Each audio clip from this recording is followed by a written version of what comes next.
Failure. During the exciting, heart-racing, and emotionally dizzy time when courting Zinni, I found myself on a date with her in Santon. At the time, I was swallowed by a flurry of emotions, effectuated by that magnificent feeling when realizing that you've just fallen in love. As I immersed myself in the glitz of Santon City, one of the biggest and most glamorous malls in the southern hemisphere, I tried to muster the courage of telling Zinnia how I felt. As an entrepreneur, I instantly went into always be closing mode, or ABC, with smooth and suave words flowing from the mouth of a seasoned salesman. I expressed my feelings with a finesse, gliss, and charm that would have made Romeo proud. Despite all the literary prowess and swagger that I epitomized, Zinni, smart as always, replied saying, "I smell a butt coming." Trying to muster more courage, I said, "I really, really like you. More than that, I've fallen in love with you." Confidently, she said, "And the same year. Now let's get to the butt part," she said. "The thing is," I said, "I don't like your dressing." "What's wrong with my dressing?" she replied. Zinni's inner beauty reflected her outer beauty. Her outer beauty reflected her inner beauty that was and still is built on the foundations of being a modest, pious, and chaste woman. Naturally, she chose to reflect this belief in her modest dressing. Instead of getting angry with a nonchalant comment, she explained her choice in dressing like this. Imagine you have two lollipops.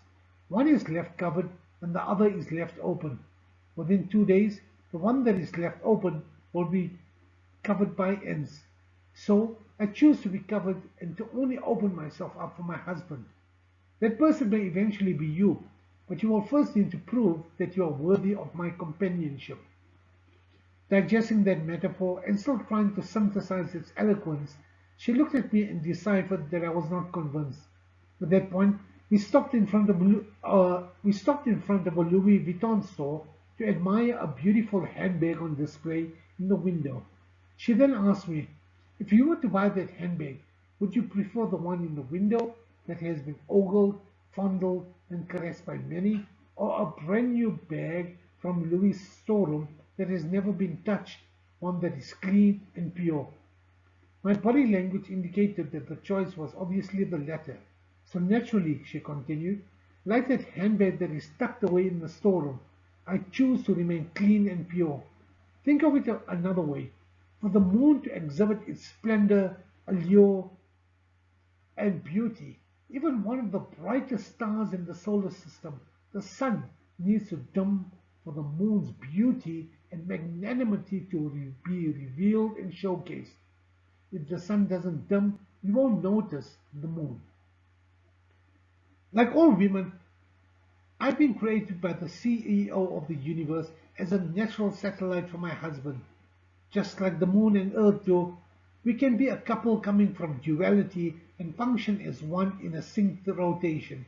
Like the sun, in his spectacular and incredible power, prostrates to the CEO of the universe and will not rise without the permission of the CEO of the universe. I too choose to be loyal, obedient, and subservient to the CEO of the universe that is reflected through my dress. As we strolled down the bridge that connected Stanton City to the opulent intercontinental Stanton sun, intrigued, mesmerized, and still absorbing her eloquent metaphors, we made our way to Villamora restaurant, nestled behind the lobby like a priceless jewel.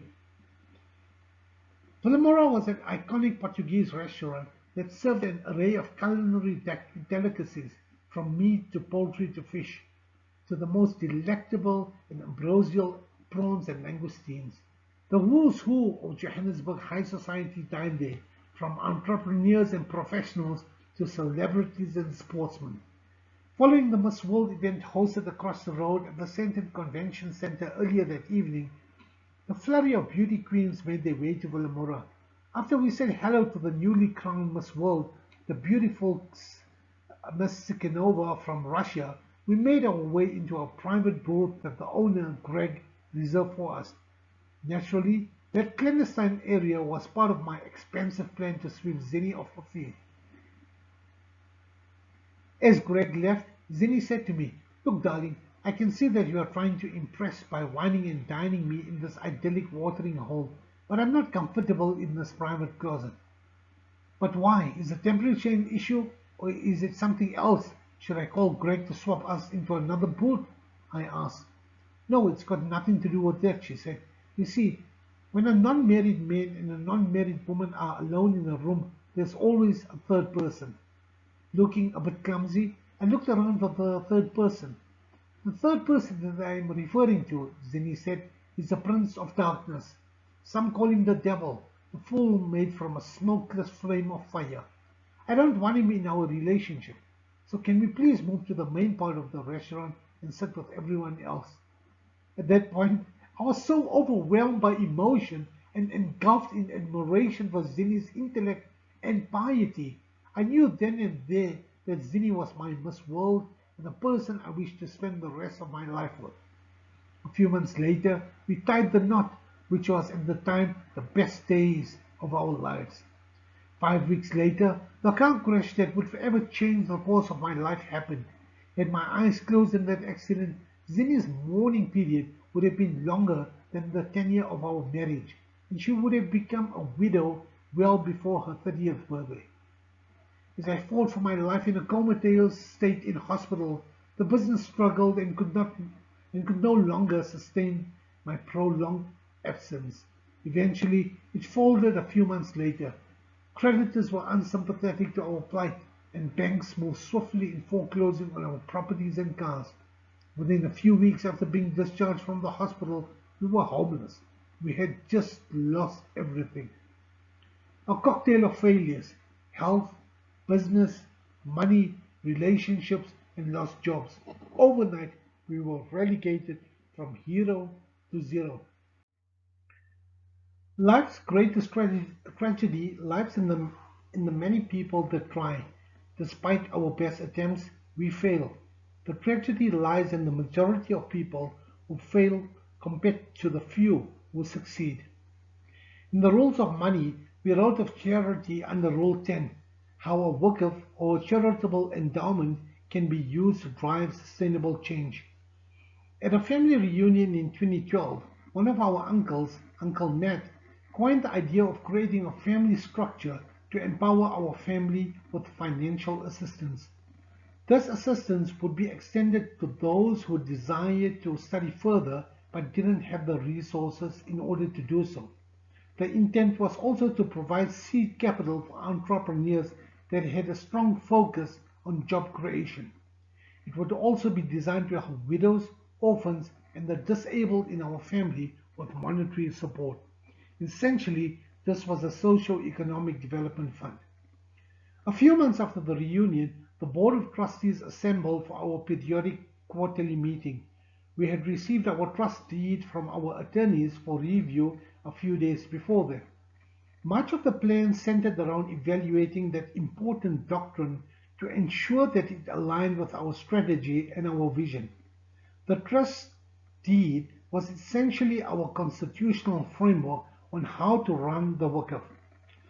Owing to our experience in fiduciary, legal, accounting, tax and governance matters, we were approached to take up the chairman of the Board of Trustees. Seated around the table were family members that put their hands up to become trustees. These included a doctor, accountant, engineer, and myself, the chairman, a certified financial planner. Further seated at the table was Uncle Matt, and thou a savvy and intelligent entrepreneur. He graduated from primary school but dropped out of high school. He often concealed his intellectual inadequacies and deficiency in brain power by boasting that he had done so well in life with merely a primary school education. He continued jokingly that if he had completed high school, he would have become the president. Heaven forbid. At the meeting, however, his deficiencies were furthermore underlined, amplified, and heightened. He could not make a meaningful contribution to the discussion and eventually excused himself as he felt that he was in over his head. Furthermore, Uncle Matt was predisposed to the idea that it was either his way or the highway. That naturally didn't sit well with many of the trustees. And herein, our friends, lies the pivotal importance of a good education. Studies show that 80% of millionaires are college graduates, 6% of millionaires are doctors, 8% of millionaires have law degrees, 6% of millionaires hold PhDs, and 18% of millionaires hold master's degrees. While the world may feature sterling examples of entrepreneurs that have flunked out of school and made it big, these exceptional folks are the exception, not the norm. Our work's purpose is to empower ordinary folk like you and us that are the norm. We wrote about Uncle Z and Uncle Y that had made it big without tertiary education in the money section. Like Uncle Matt, Uncle Y also didn't believe in educating his kids. But the problem with this is that you may be the exception. Still, by denying your kids their right to tertiary education is incredibly risky because your kids may not be the exception that you are. Without an education, they will struggle through life. The quickest three ways of destroying a civilization are to, number one, assassinate a home structure by undermining a mother's importance, two, strip a quality education out of a system, and three, lower the quality of role models. An exception to Uncles S, Y, and Uncle Matt's precedent was Uncle R, who was taken midway out of high school and absorbed into his father's family business. But Uncle R was an exceptionally hardworking and smart man who married an equally intelligent woman who didn't study beyond high school. However, unlike Uncle Y, who didn't educate his kids, Uncle R realized the value of education. He encouraged his wife to study, that she did well in her 30s by completing a bachelor's degree. Collectively, they have educated their sons to become meaningful contributors to society. For tough people, their character is revealed when the going gets tough. The tough gets going in finding solutions. Conversely, when the going gets tough for those who haven't been given an education or refused an education, they don't know how to deal with life's challenges. Instead of having the character revealed, the character of quitting is exposed. They give up on the CEO of the universe, their families, and life. They lack the skill set, resilience, grit, guts, tenacity, and determination to get up again. Like Uncle Matt, they may fool all the people some of the time, but fail in fooling all the people all the time. However, it is our conviction that we emphasize the importance of the difference between intellect and education. Being intelligent doesn't necessarily mean that a person is educated. Uncles R, S, Y, and Z were not educated, but were self-made millionaires that boasted superb intellect. But a person does require a fair degree of brain power to be educated, like getting into a medical school or law school and then seeing it to completion. Through our mind's application, our intellect catapults, and the periphery of our minds inevitably expands.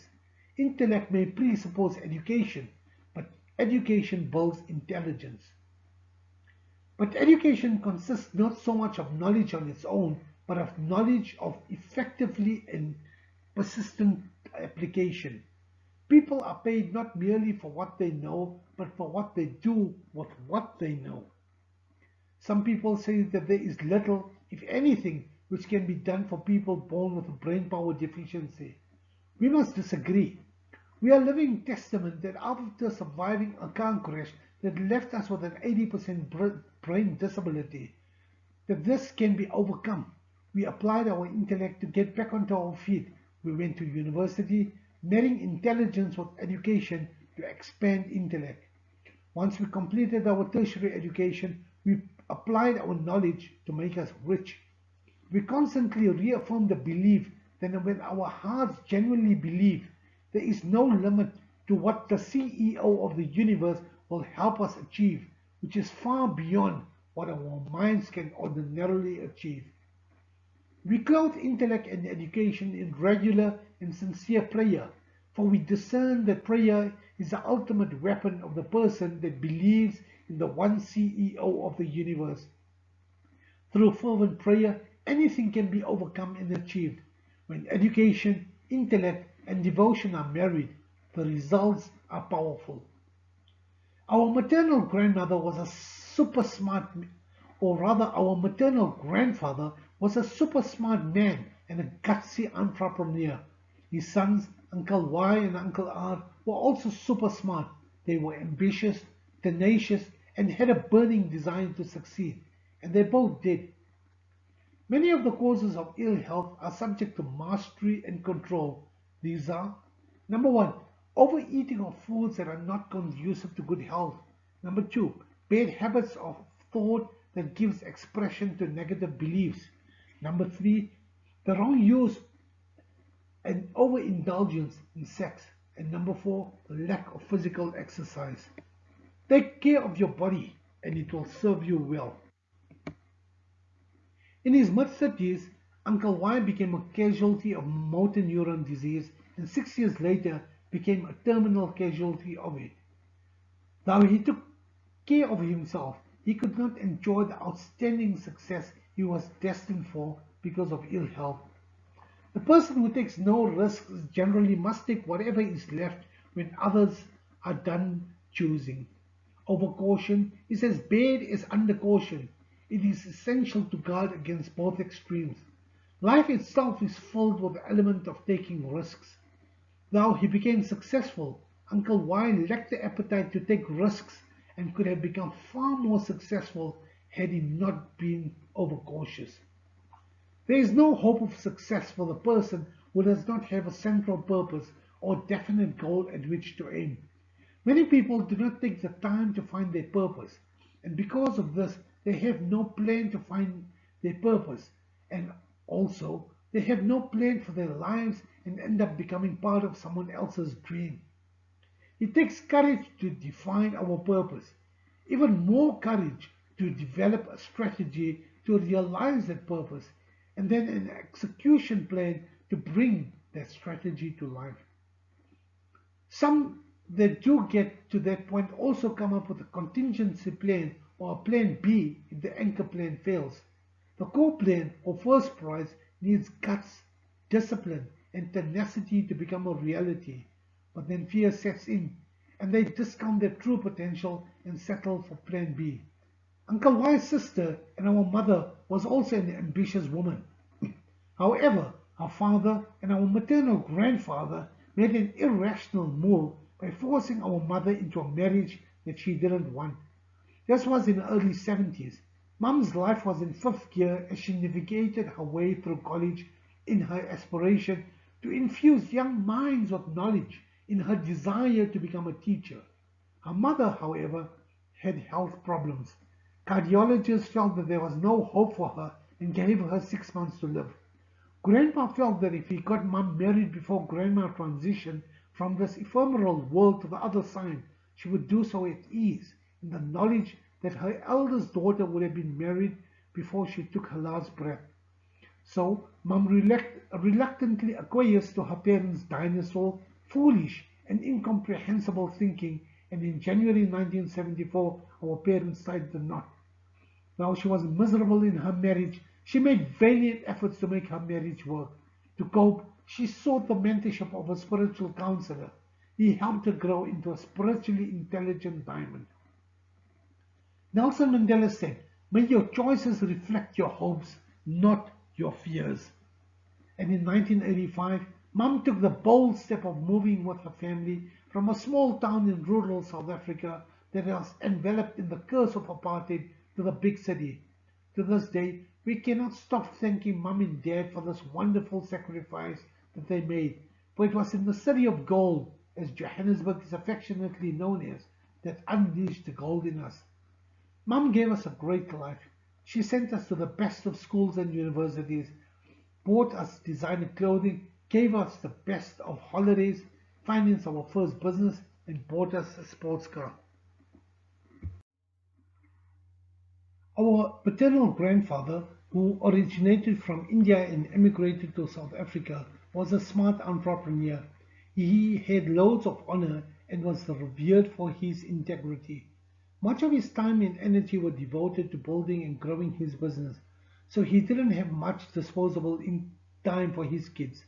Notwithstanding, he cared very much for his young family's welfare in South Africa and his siblings in India.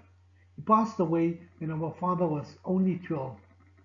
One of the most damaging forms of intemperance is connected to gambling. Overindulgence is fatal to success. It was a vice of Grandpa, and he struggled to exercise control in managing this depravity. It weighed heavily on his business's financial resources. Our paternal grandmother was a well-read woman. Grandma spoke 5 languages and was a master of poetry, but she didn't seem to pay much attention to her 3 children, including our father and his 2 sisters. Unfortunately, our father and his sister, Auntie F, didn't achieve much and didn't do much for their lives and were fraught with being sensitive, emotional, and petty people who sweated the small stuff. However, their elder sister, Aunt Zed, who had the same upbringing and lived in the same home as they did, made a colossal success of her life. Our father whined all day. He hoped and wished that $1 million would fall into his cash register in his clothing store. He lacked ambition. There is no hope for the person who is so indifferent as not to want to get ahead in life and not willing to pay the price. He also failed to condition his mind with nutritious thoughts that would drive abundant revenue into his cash register and make an ATM out of his business. We have absolute control over but one thing, and that is our thoughts. It is the most significant and inspiring of all facts known to us that gives us the unique ability to shape our lives. If we fail to control our minds, rest assured that we will control nothing else. If you must be careless with your possessions, let it be with material things. Our mind is our spiritual estate. Protect and use it with the care to which royalty is entitled.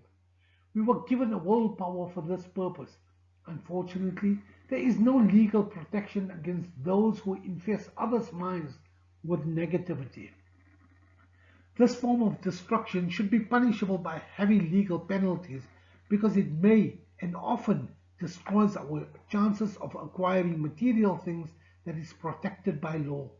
Men with negative minds, they tried to convince us that our life was over after the car crash that left us with an 80% brain disability.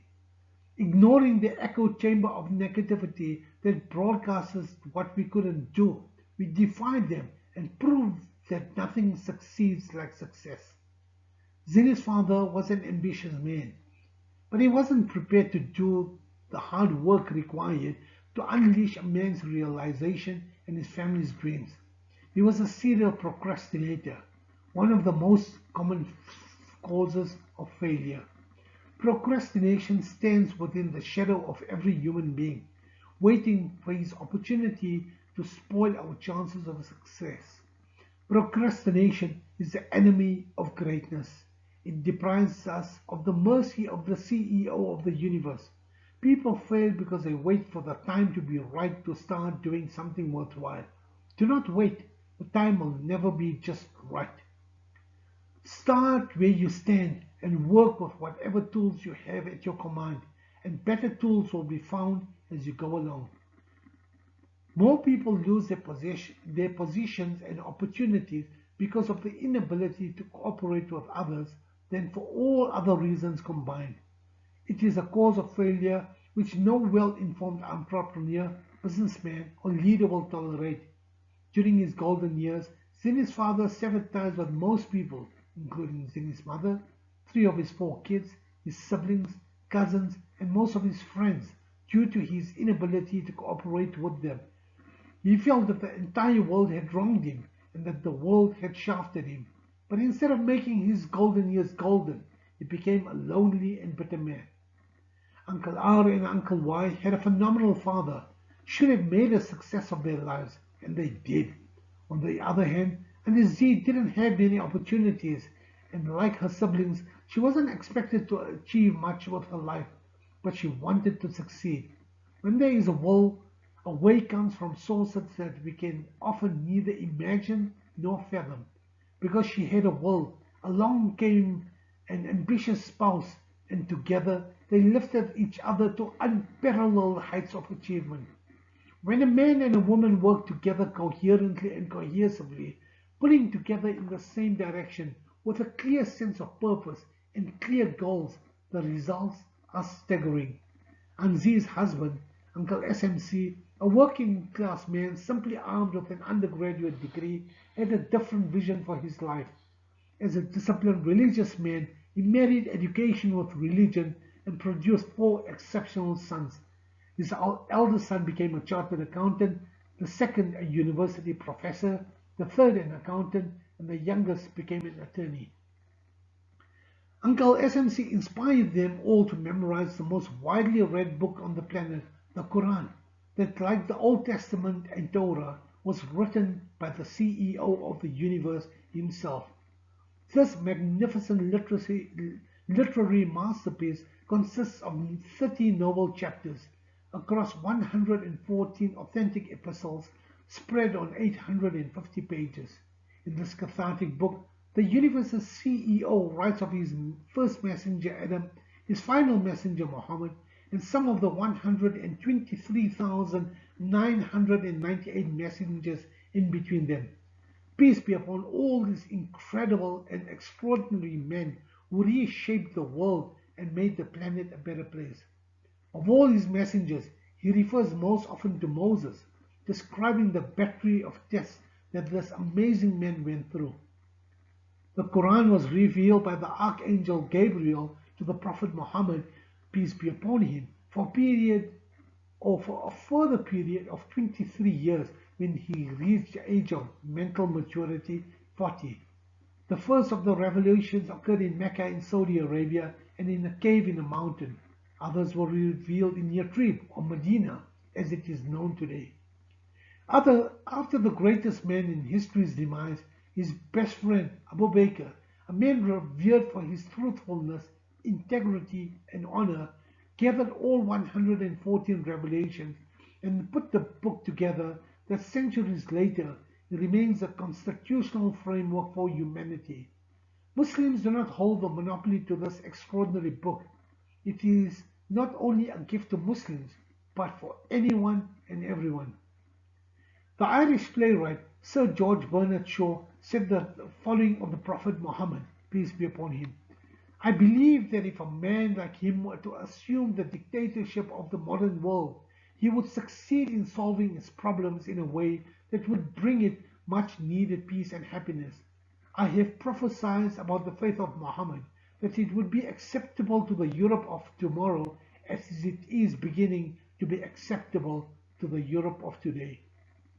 One day, we were sitting with Safia Musa. Safia is a brilliant coach, philosopher, motivational speaker, and entrepreneur to other motivational speakers. During our conversation, she said to me, do you know that the CEO of the universe wrote about you in the Quran? Really? I thought. As a motivational speaker, what do you say each time before you speak? She asked. Well, we always say a prayer before we talk, we answered. May I ask you a personal question? Safia probed, and after nodding, she said, what do you say in that prayer? We ask the CEO of the universe to remove all ambiguity from our speech, that we speak clearly so that our audience understands what we are saying, and that we can connect with our audience. Okay, now turn to page 438 and read, she said, as we read, and untie the knots from my tongue, that they may understand my speech. Tears stream down our cheeks, goosebumps pronounced our skin, and hair stood on our hands. These timeless words were part of a dialogue between the CEO of the universe and Moses. And here we were, just ordinary people, incomparable to the extraordinary Moses, uttering similar discourse before addressing participants in our talks. Before this, we thought that we didn't matter to the CEO of the universe. We felt that assuming that there are 7 billion people on the planet, now suppose each person lived an average of 70 years, and thinking that the first man, Adam, set foot on the earth 2,000 years ago, That would mean that 200 billion people have traversed the earth since the dawn of human civilization. We also discerned that assume another 500 billion fish, insects, trees, plants, and animals have called the earth their home in the last 2 millennia. We were just too insignificant to the CEO of the universe to matter. But we matter to the CEO of the universe, and Sophia had just given us comprehensive, empirical, and anecdotal proof that the CEO of the universe knew that he would create us more than 1,000 years ago and wrote of us in his book. Success comes through the application of power, and power is attained through other people's cooperative efforts. A negative personality will not induce cooperation. Uncle SMC, however, had a negative nature that repelled people and limited his success. There is a common belief that the apple does not fall far from the tree. Furthermore, it is widely held that most people who have unsavory tendencies acquire them due to a bad environment and improper associates during childhood. In some cases, this may be true, yet in most instances, the individual that has a genuine desire to disprove family makeups often succeed. History is full with remarkable individuals like Zinni that frequently witness the brutality that her father put her mother through with constant beatings. Despite this, she made a massive success of her life. She is an example of the individual desire to succeed, notwithstanding the less than ideal environment influences during her childhood. The wrong selection of a companion in marriage is the most common cause of failure. The blessed union of marriage brings people intimately into contact with each other. Unless this relationship is harmonious, failure is likely to follow. Moreover, it will be a form of failure marked by misery and unhappiness, destroying all signs of ambition. Zinni's mother was a diamond of a woman. She was the daughter of a very humble, respectful, and upstanding tailor. She was a carefree and happy-go-lucky woman. Unfortunately, she suffered years of mental and physical abuse at the hands of her husband. 6 months before their Golden Jubilee anniversary, they divorced. For 5 decades, Zinni's father had stifled her mother's ambition, but all was not lost. 4 years before her departure to the next world, Zinni's mother made a massive turnaround in her life that few had known of. The way Uncle SMC brought Auntie Z up, Zinni empowered her mother and gave her a new lease on life. She toured her country and in 2 years saw more and did more than she did in her previous 72 years. She took mentorship of a Turkish spiritual sage to establish a connection to the CEO of the universe. She proved that it's not how you start, but how you finish the game of life that matters. When we fell down, she taught us that to increase our rate of success, we needed to double our rate of failure. It changed our perception that failure was not always a bad thing. Sometimes we need to fail before we succeed. When the going got tough, she told us to keep moving, for a difficult road often led to a magnificent destination. Failure is a trial that precedes success. For the champion mind, failure is a rehearsal for success. While many see failure as the opposite of success, failure is a part of success. One of the best ways to circumvent failure is through mind control. When we leverage our mind's power and exercise the will to control it, we cannot limit what we can accomplish. Our dear friends, either control your mind or it controls you. Condition your minds daily with definiteness of purpose, backed by a strategy to realize your goal and execution to discover that strategy. Sometimes you may need to change the implementation to fulfill the strategy, but never change the strategy. Be definitive and quick in making decisions and be slow in changing decisions. When you do this, you will start taking control of your mind. Furthermore, you will see that you will start tasting the sweet fruits of success when you exercise that control and direct it towards attaining your objectives. During our entire life, we have had the privilege of researching, interviewing, and analyzing exciting people with the intent of understanding what made each of them unique. Our analysis proved that failure could be categorized into the following categories: 1. Lack of education. 2. Lack of application of intellect. 3. Overcaution. 4. Superstition. 5. Ill health. 6. Lack of adequately defined purpose. 7. Failure to control negative thoughts. 8. Negative personality. And 9. Procrastination. As we go through it, our dear friend, check yourself to discover how many of these causes of failure stand between you and success. The first step is to recognize potential areas of failure. We'd like for you to tick the possible areas of failure in your life. The more honest you are with yourself, the better your chances of attaining success. 1. Lack of education. 2. Lack of application of intellect. 3. Overcaution. 4. Superstition. 5. Ill health. 6. Lack of adequately defined purpose. 7. Failure to control negative thoughts.